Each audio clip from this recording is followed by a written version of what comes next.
basically the president tried to both guilt people and then impugn their integrity. And I don't think it was a very effective tactic. There were a number of us who were insulted by the approach. And of course, that's a Democrat, Congressman DeFazio. Joining us now is Susan Ferrechio, Chief Congressional Correspondent at the Washington Examiner, panelist at the McLaughlin Group and Fox News Channel. Susan, welcome.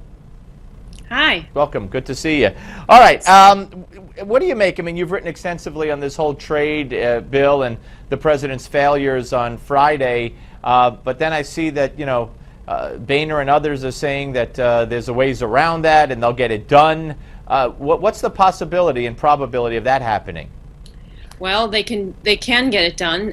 Either Republicans can decide to pass the half of the bill that's not passed yet, and that it's not likely, but it's possible they could do it themselves, or they could take up the Trade Promotion Authority bill once again, but under a separate cover. It would be its own legislation, and then they would send it to the Senate, and the Senate could pass it there.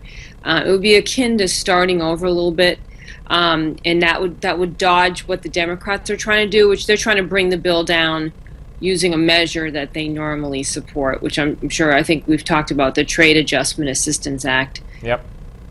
So Republicans can, in essence, Steve, just go around the Democrats. That's harder to do, though, for a variety of reasons, which is part of the reason they haven't done it. And so what you have right now is the House Majority Leader saying they're waiting for President Obama to round up the votes on this. But you know, I don't think there's a lot of optimism that that's going to happen. It was a resounding rejection on Friday by the Democrats. And he might have made it worse, according to DeFazio, by going to Capitol Hill and saying what he said to them. Well, I think what's making it worse is not so much his personal appearance. I know some people were insulted by what he said. What they really are insulted by is that they want the president to get Republicans to change the legislation to allow amendments. They think the president should use that leverage on their behalf, and he doesn't want to do that. He doesn't want to change the bill because he's siding with the Republicans. He does not want a tougher trade bill because it makes it harder for the executive branch to negotiate. He doesn't want more controls on it, Steve. He wants fewer controls. Right. And so he's not going to go along with that. And besides, he knows he can't get Republicans to go along and reopen the bill in that way. So, you know, their options at this point are go around the Democrats, more difficult but possible, or reopen this thing. I mean, the debate really changed, I think, when Hillary Clinton said in a campaign speech, or when she was talking to people. Right after the fact, she said that she was with the Democrats on this, right?